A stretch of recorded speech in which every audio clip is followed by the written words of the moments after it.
she was furious at the UFO people because she'd been abducted, and then after she'd been returned and couldn't remember exactly what happened, she found that she was pregnant, and she hadn't been with anybody for like over a year. She couldn't understand what was going on, and she was pregnant, went all the way through to the end of the first trimester, and she was going to the obstetrician and she couldn't figure out what was going on, and then she gets abducted again, and she's not pregnant anymore. Why do you think the UFO stuff needs to come out? Is there a forcing function? Because I go back and forth myself where, I think actually people who know me well are surprised that like I'm as skeptical as I am, even though like I do all these interviews or whatever, where it just feels like a lot of the thinking is really lazy and poor. We talked earlier about the example of like, there are just so many psyops and stuff. So I was sitting in the UFO hearing and I was just like, these people don't know anything. Like honestly, I had two thoughts simultaneously. One is I'm so moved that this is happening. This is amazing. This is a watershed moment. Yes. And then on the other hand, if you wanted to pull off a psyop on these people, on like the government itself, on the civilian government, it would be easy. Yeah. Because they have no idea. They're getting spoon-fed all sorts of stuff. Exactly I actually was with a friend yesterday who told me, and I'll keep him anonymous, but he's a prominent professor at a pretty well-respected university who looks at this stuff kind of behind the scenes, the UFO stuff. Yeah. And he was talking about evidence given to a congressional staffer. The congressional staffer gave it to him and some of his hardcore ufologist friends, and they were like, "Oh, this is a hoax from 30 years ago." And the staffer went pale in the face because he was so sure that he was given this stuff in a classified setting in a skiff, as if it was real. Yeah. And so this is like kind of crazy. So you got your finger right on it right now, Jesse. Is that the level of non-competence? Yeah. On the part of all human beings, all organizations, is more than their image they project. Yes. That they've got a whole marketing thing of, here's who we are, how effective we are, how perfect we are, et cetera. Yeah. But if you really become more and more familiar with the details of it, you really realize that there are all kinds of vulnerabilities that organization had. The thing that actually makes me think there's a there is there are like a lot of pretty serious people involved. I've become decently close with Carl Nell, and like I consider Grush a really good friend at this point. Sure. And it's like these guys are pretty hardcore guys. They're very knowledgeable, and it's like a big waste of human resources if it's just a psyop.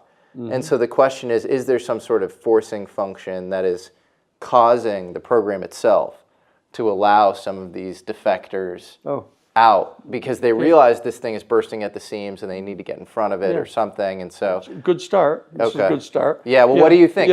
Because my belief is like I take at face value and fully trust David Grush when he says that he sort of stumbled upon this stuff, and then where I think people are maybe a little naive, and I kind of hinted at this in my interview with Grush, is like whatever the defection is from the internal program has to be somewhat coordinated. These people have no immunity because they haven't come out.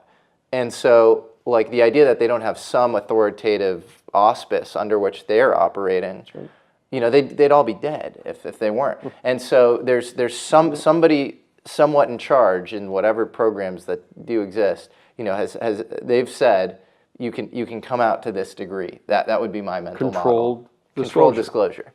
That's the key to it all. And then the question is, are we just seeing the tip of the iceberg, and the tip of the iceberg looks nothing like the bottom of the iceberg, or does the tip of the iceberg resemble the bottom of the iceberg? So we're getting a snapshot of what we knew maybe in the late 40s or early 50s, and we're getting some sense of greater ontological truth, and it's just, kind of, we're working our way down into some core truth.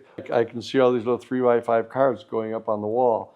That you're kind of laying them out here. Here's the possibilities. There's this and this. It's all true. You got to get them all up in front of you. Yeah. And all the things that you're saying are things that merit exploration. And some of them are internally and self-referentially consistent. Some of them aren't. Yeah.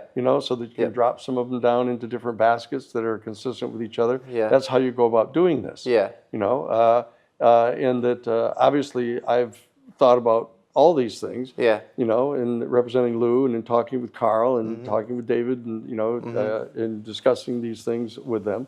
You know, but I consistently refuse to get a security clearance. Yep. I will not do that. Yeah. Because then whatever I know about, they're going to try to say I must have gotten it through the security clearance, and then I can't tell anybody. Right. You know, so I'm not going to do that. Yeah. And I know more than a lot of them do. You're a Harvard-trained psychiatrist, or a professor of psychiatry at Harvard, to be exact. I admired John Mack a lot. He seemed like a very earnest, good guy. Yeah, he was. What do you think his mission was at the end of his life? Like, do you think it was just to kind of destigmatize things for kind of the victims or abductees in these cases, or was it to spread some sort of new worldview that he had? Or Well, he had at least two different missions. You know, he was running the peer group, the Project for Extraordinary Experience Research, and that I was legal counsel for the group. That was where I got to meet lots of experiencers and help vet those people. And John and I had both decided, more or less at my suggestion, actually, as it turns out, to try to train them.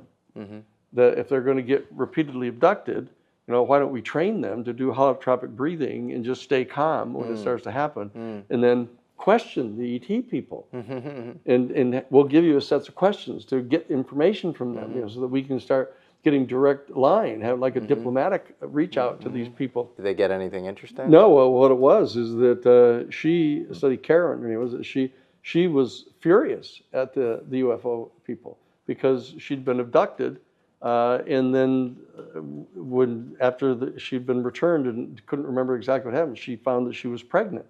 And she hadn't been with anybody for like over a year. She couldn't understand what was going on. And she was pregnant, went all the way through to the end of the first trimester. And she was going to the obstetrician and she couldn't figure out what was going on. And then she gets abducted again, and she's not pregnant anymore. And she was just furious about this, about what they were doing with her. So whenever they would show up again, she would actually throw things at them. She would like throw lamps at them and, you know, kick them and throw things at them. And she was outraged at these guys, right? And she was one of the people that John was interviewing. She came to work with John. So we agreed that she's a good candidate to kind of get her trained, to get her to calm down and do all that. And we did that. And the next time it started happening, she used to say the hair would kind of start to stand up on her arms, and she could get this weird feeling that it was getting ready to happen again, so she could tell. And so she started doing the holotropic breathing, and so these three little dudes show up, you know, in her living room. They brought her onto the craft, you know, totally conscious now about it, and they have to take off all of her clothes and get in this pool, this kind of like pool filled with this kind of gelatin, kind of weird aqua-colored gelatin stuff, and she'd get in, and she had to breathe it in and fill her lungs up with it, and stay under there for a while, and it was a very weird experience. Yeah. And then they bring her to this other place. They took her off the craft and brought her to this. She didn't see the environment. She didn't see what was going on outdoors. But and there was this little hybrid, like 2-year-old girl, you know, with kind of stringy hair and kind of big eyes. But she knew instantaneously that was her daughter.